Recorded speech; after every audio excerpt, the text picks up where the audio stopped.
Assalamualaikum warahmatullahi wabarakatuh. Waalaikumsalam warahmatullahi wabarakatuh. Bismillahirrahmanirrahim. Alhamdulillahi rabbil alamin. Wassalatu wassalamu ala ashrafil anbiya'i wal mursalin Sayyidina wa maulana Muhammadin wa ala alihi wa ashabihil mujahidin at-tahirin, amma ba'du. Saudara-saudara kaum muslimin rahimakumullah. Pada pertemuan terdahulu kita sudah membicarakan orang-orang yang menjadi teman-teman setan dalam kehidupan di dunia ini. Maka pada pertemuan kali ini kita akan membicarakan tentang siapa yang menjadi musuh-musuh setan di dalam kehidupan. Dengan satu catatan, berbahagialah mereka yang menjadi musuh-musuh setan, tetapi celakalah mereka yang menjadi teman-teman setan. Bagaimanapun juga di dalam kehidupan ini, apabila orang telah memproklamirkan bendera permusuhan kepada kita, maka kita tentu seharusnya bersikap waspada dan mawas diri. Demikian juga iblis dan seluruh bala tentaranya yang terdiri daripada setan-setan. Mereka telah mengibarkan bendera permusuhan kepada Nabi Adam dan anak cucunya, kepada kita umat Rasulullah sallallahu alaihi wasallam. Akan sengsara dan celaka jika kepada iblis dan setan yang telah nyata-nyata mengibarkan bendera permusuhan itu kita mengadakan toleransi, mengadakan kerjasama, dan menjadi budak yang memperturutkan kemauan daripada iblis dan setan. Siapa yang menjadi musuh-musuh setan dalam kehidupan ini? Inilah pertanyaan berikutnya yang diajukan oleh baginda Rasul kepada iblis. Hai iblis, kalau teman-temanmu adalah seperti yang telah engkau jelaskan tadi, sekarang cobalah beritahu saya, siapa di antara umatku yang menjadi musuhmu dalam kehidupan ini? Atas pertanyaan ini, iblis laknatullah menjawab, ya Rasul, musuh-musuhku di antara umatmu, pertama, anta ya Muhammad. Musuhku yang pertama adalah engkau, wahai Muhammad. Kenapa iblis mencatat Nabi Muhammad sebagai tokoh nomor satu dalam deretan musuh-musuhnya? Mudah difahami. Pertama, keberadaan Rasul merupakan rahmah lil alamin, rahmah bagi lingkungan. Yang kedua, beliau berfungsi menyelamatkan manusia dari tempat yang gelap gulita, dari tempat kesesatan menuju tempat yang terang benderang, penuh berisi petunjuk dan hidayah dari Allah Subhanahu wa taala. Maka menurut iblis, inilah manusia perintang pertama atas segala daya dan usahanya menggelincirkan manusia ke jalan yang dimurkai oleh Allah Subhanahu wa taala. Kalau kita baca sejarah, risalah yang dibawa oleh Nabi Muhammad ini memang merupakan risalah yang membawa rahmah bagi alam sekitarnya. Ada sedikit perbedaan dengan risalah-risalah sebelum beliau. Sepertinya risalah yang dibawa oleh para rasul terdahulu itu mempunyai efek yang langsung pada kehidupan di dunia ini. Nabi Nuh misalnya menyampaikan agama. Hai umatku, ini agama. Umat menentang, turun banjir yang menenggelamkan orang-orang kafir. Azab diturunkan pada waktu itu juga, pada saat nabinya masih hidup. Jadi azabnya itu jenis cash, kontan. Nabi Soleh, hai umatku, ini agama. Mereka menolak, turun gempa bumi yang amat hebat menggulung orang-orang kufur. Nabi Musa, hai umatku, ini agama. Mereka menolak, sebagian ditenggelamkan di Lautan Merah, sementara sebagian lain dikutuk menjadi monyet-monyet yang hina seperti diceritakan dalam Al-Qur'anul Karim. Lain dengan Rasulullah sallallahu alaihi wasallam. Bagaimanapun kurang ajarnya umat yang dihadapi oleh beliau, bagaimanapun menentangnya jamaah yang dihadapi oleh beliau, azab tidak turun sepanjang beliau masih hidup. Ini merupakan jaminan dari Allah, wa ma kana Allahu liyu'azzibahum wa anta fihim. Allah sama sekali tidak akan menurunkan azab selama engkau wahai Muhammad masih hidup di tengah-tengah umatmu. Jadi keberadaan Nabi Muhammad merupakan jaminan keselamatan bagi umatnya. Selama beliau masih hidup, azab tidak turun bagaimanapun kurang ajarnya umat. Di sini sedikit bedanya dengan nabi-nabi terdahulu. Juga perbedaan dalam pola dakwah. Nabi Nuh ketika dakwahnya ditolak oleh umat, keluar doanya meminta umatnya ditenggelamkan. Tetapi Nabi kita ketika dilontari batu oleh umat, malah beliau mendoakan umatnya agar memperoleh hidayah. Oleh sikap yang semacam ini, wajar lalu iblis menganggap Nabi Muhammad sebagai musuh ranking pertama. Yang kedua, siapa musuhmu di antara umatku? Yang kedua kata iblis, musuhku Muhammad imamun adil. Pemimpin yang adil. Itu yang akan menjadi musuhku di dunia ini. Putus asa iblis menghadapi pemimpin yang adil. Tipu dayanya tidak terkena. Segala tingkah polanya tidak diperturutkan. Imam yang adil, pemimpin yang adil merupakan musuh daripada iblis laknatullah alaih. Apa sebabnya? Karena pemimpin yang adil mempunyai dampak dalam kehidupan di dunia ini. Melindungi orang banyak, menenteramkan orang banyak. Makin aman, tentram, tenang situasi dan kondisi, makin mudah orang melaksanakan ibadah. Makin tekun orang melaksanakan ibadah, makin dekat dia dengan Allah. Makin dekat manusia dengan Allah, makin jauh dia dari iblis. Sebab dua hal ini selalu kontradiktif. Jika kita jauh dari Allah, tentu dekat dengan iblis. Jika kita jauh dari iblis, harus dekat tentu dengan Allah. Dan begitu selanjutnya. Dalam kaitannya dengan kehidupan kita sekarang, saudara-saudara, disinilah perlunya mempersiapkan manusia. Membangun manusia itu jauh lebih sulit daripada membangun jembatan. Membangun manusia itu lebih sulit daripada membangun gedung-gedung bertingkat. Termasuk membangun dan mempersiapkan calon-calon pemimpin yang adil di masa yang akan datang. Membangun jembatan penting. Tapi lebih penting daripada membangun jembatan adalah membangun manusia yang bikin jembatan. Sebab kalau manusia yang bikin jembatan tidak dibangun lebih dahulu, saya khawatir jembatannya nanti habis dimakan oleh yang bangun jembatan. Mengaspal jalan raya penting. Lebih penting dari mengaspal jalan raya, membangun manusia yang mengaspal jalan itu.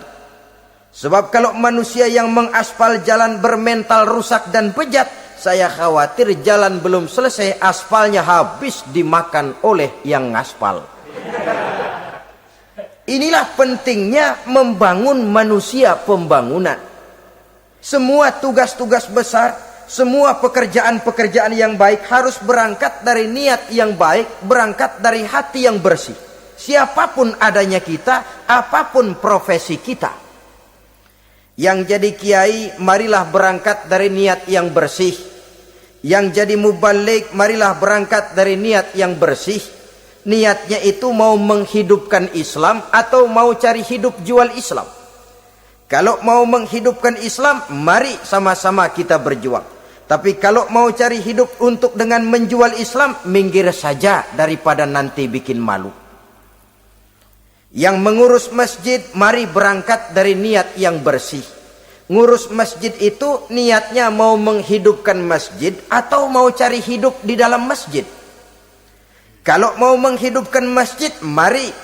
Tapi kalau mau mencari hidup di dalam masjid, tolong minggir saja daripada nanti bikin aib. Yang jadi orang alim, mari berangkat dari niat yang bersih. Jangan memperjualbelikan fatwa, yang halal dikatakan haram, yang haram jadi samar-samar, nanti membingungkan umat.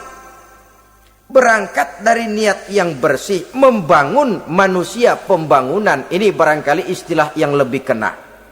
Saudara-saudara kaum muslimin rahimakumullah, setiap kita pada hakikatnya punya bakat. Secara fitrah yang kita bawa, bakat apapun kita ini punya.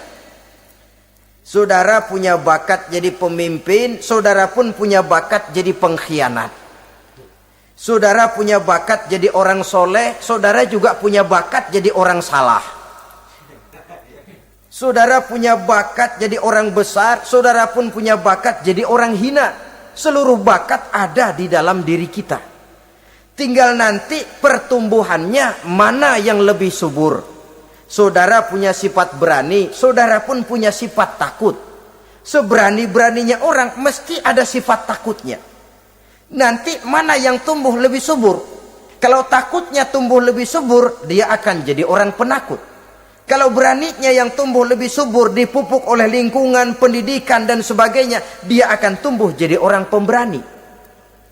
Oleh karena itu, agama merupakan lingkungan yang subur untuk menumbuhkan benih-benih yang baik yang kita bawa bersamaan dengan lahirnya kita ke alam dunia ini. Setiap kita, saya, saudara, punya bakat jadi pemimpin, punya bakat jadi pengkhianat, punya bakat jadi pengabdi, punya bakat jadi koruptor, punya bakat jadi pemelihara, punya bakat jadi perusak. Tinggal nanti lingkungan, pendidikan yang menumbuhkan mana yang tumbuh lebih subur. Kalau lingkungan saudara lingkungan maling, maka sifat pengkhianat akan tumbuh lebih subur. Kalau nanti saudara jadi pemimpin, insya Allah korupsi. Lingkungan yang menumbuhkan sifat mengabdi, sifat berbuat tanpa pamrih, dikalahkan oleh sifat pengkhianat dan korupsi itu yang dibentuk oleh lingkungan, pendidikan, pengalaman dan sebagainya.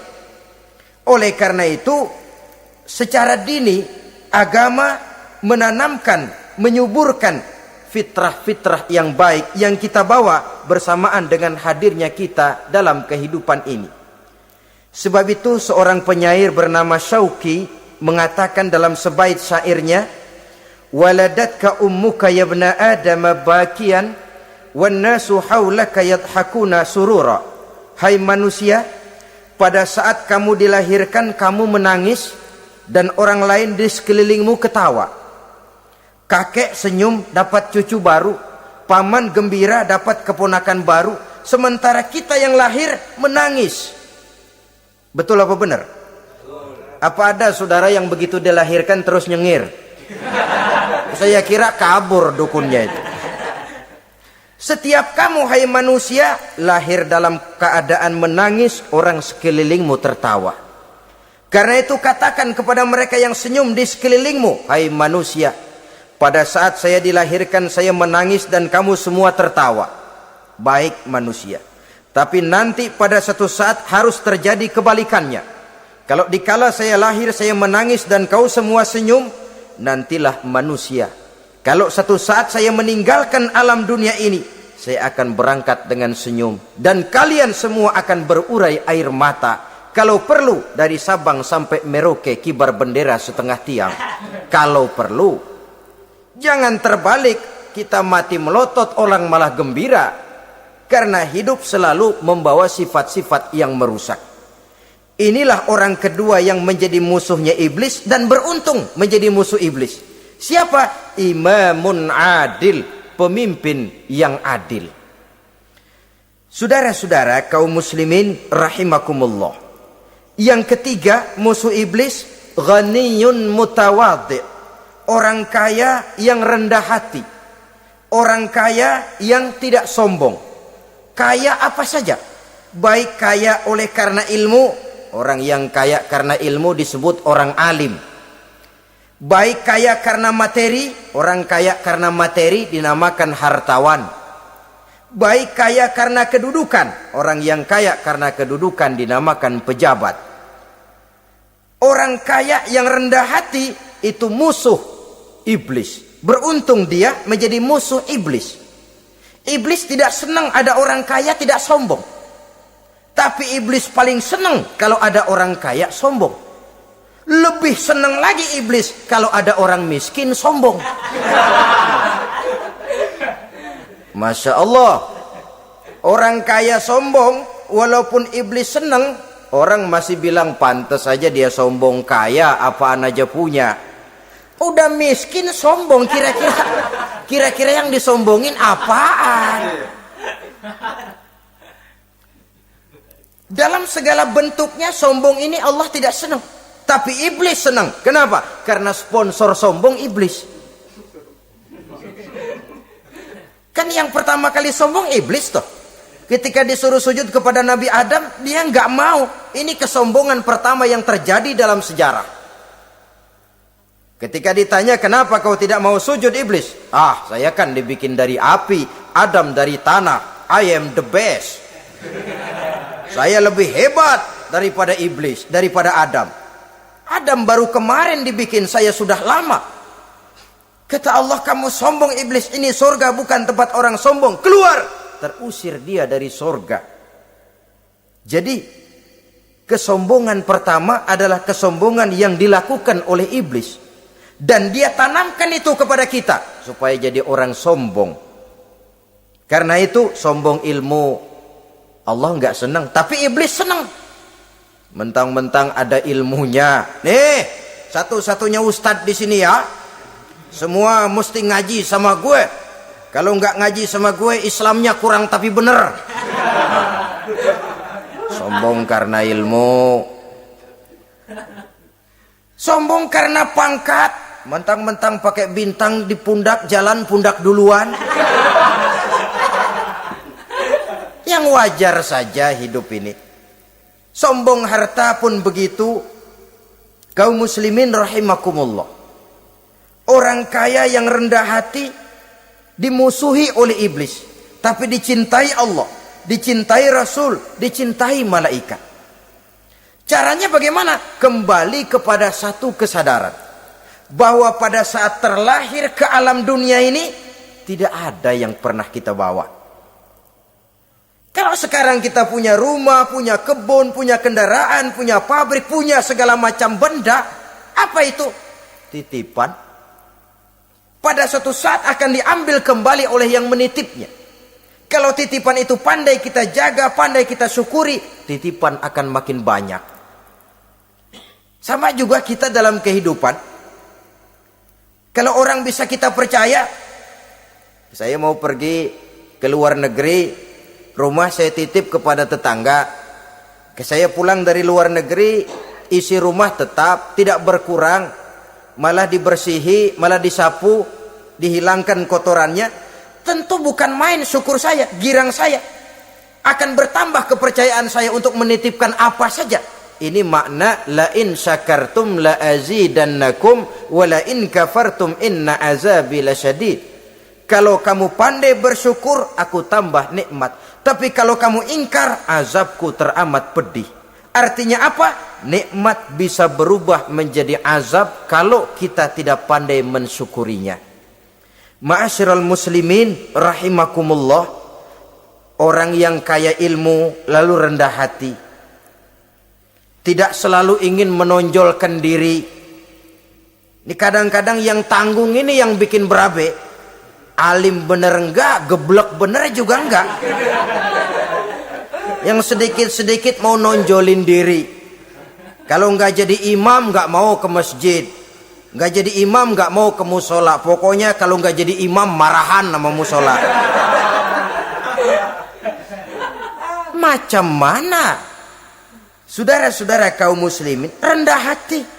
Tidak selalu ingin menonjolkan, sebab orang yang selalu ingin menonjolkan dirinya biasanya orang yang kekurangan kepercayaan kepada kemampuan dirinya sendiri. Dia selalu ingin dinomorsatukan. Dia selalu ingin ditempatkan pada ranking teratas. Dia tidak percaya diri. Orang yang percaya diri dapat bersikap wajar dalam kehidupan. Begitu juga kaya karena harta, dengan menyadari bahwa harta bagaimanapun banyaknya titipan dari Allah. Pada suatu saat akan kembali. Dia harus dimanfaatkan sesuai dengan kehendak yang menitipnya. Begitu juga kaya oleh karena pangkat, kedudukan dan jabatan. Pada suatu saat jabatan itu akan hilang dari diri kita. Karenanya sering saya jelaskan bahwa pangkat di dunia ini yang paling tinggi pensiun. Titel yang paling akhir almarhum. Saudara setuju atau tidak, titel itu akan saudara dapat. Bagaimanapun kita cinta kepada pangkat, kedudukan, entah pada akhirnya suatu saat akan sampai kepada posisi yang namanya pensiun. Kalau sadarlah kita kepada pemikiran ke arah sana, maka untuk mencapai kekayaan, baik kekayaan harta, kekayaan kedudukan, tidak lalu menghalalkan segala cara untuk mencapai tujuan. Tapi dibatasi oleh norma dan kaedah yang harus dia taati, baik kaedah agama maupun kaedah bernegara. Inilah orang ketiga yang menjadi musuhnya iblis, orang kaya yang rendah hati, orang kaya yang tidak sombong. Yang keempat, saudara-saudara, tajirun shadiq, pedagang, pengusaha yang jujur. Iblis gedek betul,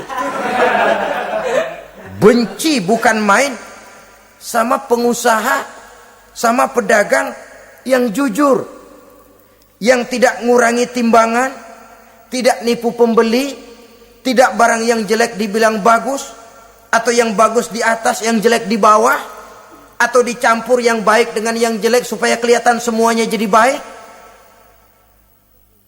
Semua orang ingin untung, tidak ada kecuali siapapun orangnya, dan itu wajar. Setiap manusia ingin mendapat keuntungan, kalau perlu dengan modal minimal mencapai keuntungan maksimal, seperti yang diajarkan oleh teori ekonomi. Itu kan yang namanya produktif kan. Satu usaha dinamakan produktif, bagaimana kita mengeluarkan modal minimal bisa mencapai keuntungan maksimal. Silakan. Bahwa manusia ingin untung itu insting, naluri, fitrah.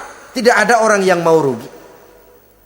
Tapi cara mencapai keuntungan itu yang membedakan antara seorang muslim dengan yang bukan muslim. Sudah pernah saya sampaikan, apabila kaum pengusaha, para pedagang sudah dijangkiti penyakit yang tidak jujur, yang akan timbul adalah kekacauan ekonomi. Kekacauan ekonomi bisa menimbulkan revolusi sosial, dan revolusi sosial merupakan kiamat satu generasi. Semua kericuhan hampir bermuara dari perut, dan itu ekonomi. Orang nodong perut, orang korupsi perut. Ya walaupun korupsi kalau sudah kelas kakap tidak lagi sekedar urusan perut. Ya perut apa yang diurusin kalau korupsinya miliaran itu? Perut jin barangkali. Saudara-saudara kaum muslimin rahimakumullah.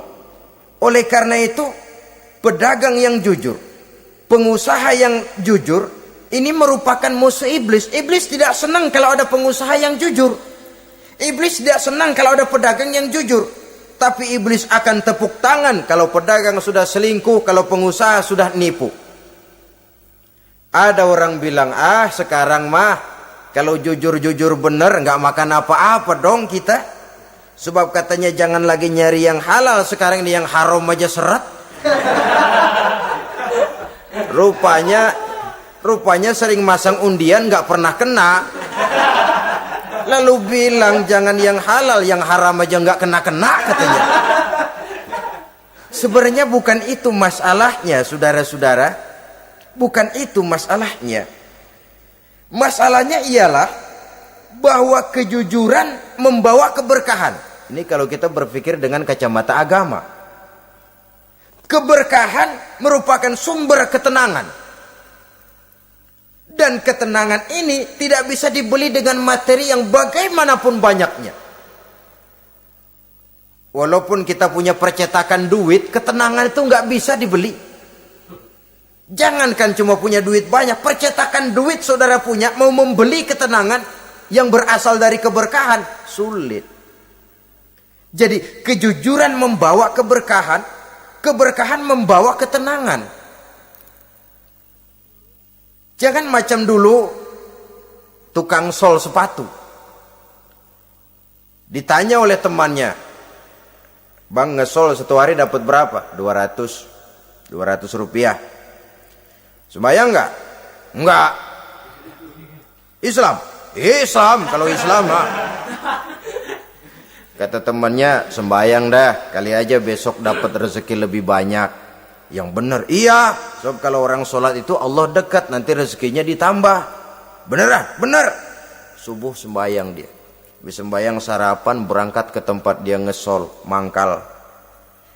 Dari pagi sampai jam 11 belum ada juga yang ngesol.